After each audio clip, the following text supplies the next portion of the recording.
जय श्री राम। सोनि स्वरूप बूझैया कुलाई, अब लगी गए कहाँ लगी भाई। समरथ धाई बिलो कहीं जाई, प्रमुदित फिरई जन्म फल पाई। उनके सौंदर्य को सुनकर वे व्याकुल होकर पूछते हैं कि भाई अब तक वे कहाँ तक गए होंगे। और जो समर्थ हैं वे दौड़ते हुए जाकर उनके दर्शन कर लेते हैं और जन्म का परम फल पाकर विशेष आनंदित होकर लौटते हैं। अबला बालक वृद्ध जन कर्मी जई पछताई, होई प्रेम बस लोग इमी राम जहाँ जय जाए। लखन सिया राम जय जय राम। गर्भवती प्रसूतादि अबला स्त्रियां, बच्चे और बूढ़े दर्शन न पाने से हाथ मलते और पछताते हैं। इस प्रकार जहां जहां श्री रामचंद्र जी जाते हैं वहां वहां लोग प्रेम के वश में हो जाते हैं। गाँव गाँव असी होई आनंदु, देखि भान कुल कैरव चंदु। जे कछु समाचार सुनी पावही, ते नृपरानी दोष लगावही। सूर्य कुल रूपी कुमुदनी के प्रफुल्लित करने वाले चंद्रमा स्वरूप श्री रामचंद्र जी के दर्शन कर गांव गांव में ऐसा ही आनंद हो रहा है। जो लोग वनवास दिए जाने का कुछ भी समाचार सुन पाते हैं वे राजा रानी दशरथ के कई को दोष लगाते हैं। कहीं एक अति भल नर नाहु, दीन हमई जोई लोचन लाहु। कहीं परस पर लोग लुगाई, बातें सरल स्नेह सुहाई। कोई एक कहते हैं कि राजा बहुत ही अच्छे हैं जिन्होंने हमें अपने नेत्रों का लाभ दिया। स्त्री पुरुष सभी आपस में सीधी स्नेह भरी बातें सुंदर कह रहे हैं। ते पितु मात धन्य जिन जाए, धन्य सुनगरु जहाँ ते आए।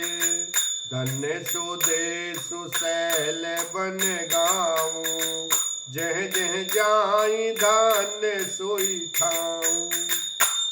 कहते हैं वे माता पिता धन्य हैं जिन्होंने इन्हें जन्म दिया। वह नगर धन्य है जहाँ से ये आए हैं।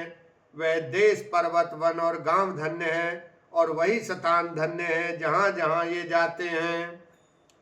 सुख पायऊ बिरंच रचिते ही, एजई के सब भांति सनेही। राम लखन पथि कथा सुहाई, रही सकल मग कानन छाई। ब्रह्मा ने उसी को रचकर सुख पाया जिसके ये श्री रामचंद्र जी सब प्रकार से स्नेही हैं।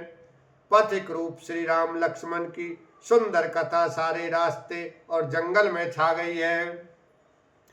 कई विधि रघुकल कमल रवि, मग लोगन सुख देत। जाहि चले देखत विपिन, सिय सौमित्र समेत। लखन सिया राम जय जय राम। रघु कुल रूपी कमल के खिलाने वाले सूर्य श्री रामचंद्र जी इस प्रकार मार्ग के लोगों को सुख देते हुए सीता जी और लक्ष्मण जी सहित वन को देखते हुए चले जा रहे हैं। आगे राम लखन बन पाछे, तापस वेश विराजत काछे। उभय बीच सिय सोहति कैसे, ब्रह्म जीव बिच माया जैसे। आगे श्री राम जी हैं, पीछे लक्ष्मण जी सुशोभित हैं। तपस्वियों के वेश बनाए दोनों बड़ी ही शोभा पा रहे हैं। दोनों के बीच में सीता जी कैसी सुशोभित हो रही हैं। जैसे ब्रह्मा और जीव के बीच में माया। बाहुरी कहूँ छवि जति मन बसई, जनु मधु मदन माद रति लसई।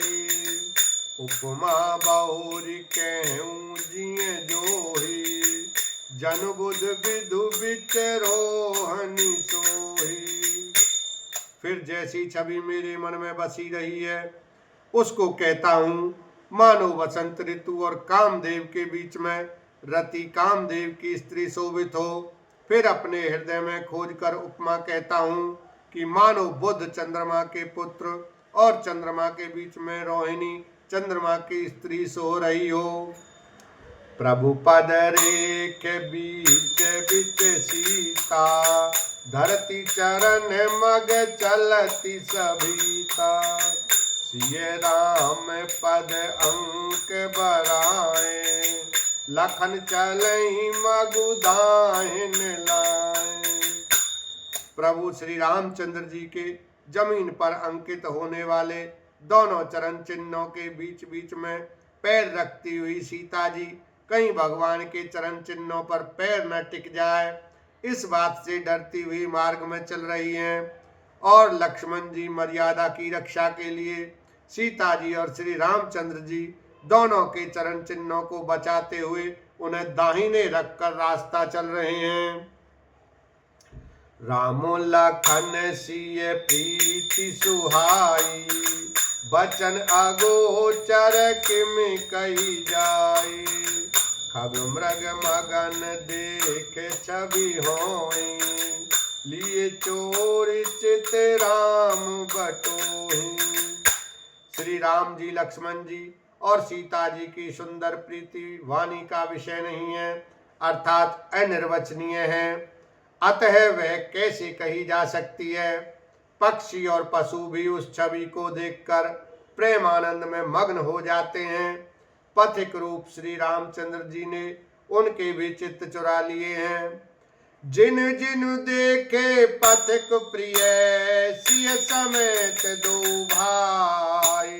भव मगु अगम आनंद तेई, बिन श्रम रहे चिराय। लखन सिया राम जय जय राम। प्यारे पथिक सीता जी सहित दोनों भाइयों को जिन जिन लोगों ने देखा उन्होंने भव का अगम मार्ग, जन्म मृत्यु रूपी संसार में भटकने का भयानक मार्ग बिना ही परिश्रम आनंद के साथ तय कर लिया, अर्थात वे आवागमन के चक्र से सहज ही छूटकर मुक्त हो गए। बोलो सियावर रामचंद्र की जय, उमापति महादेव की जय।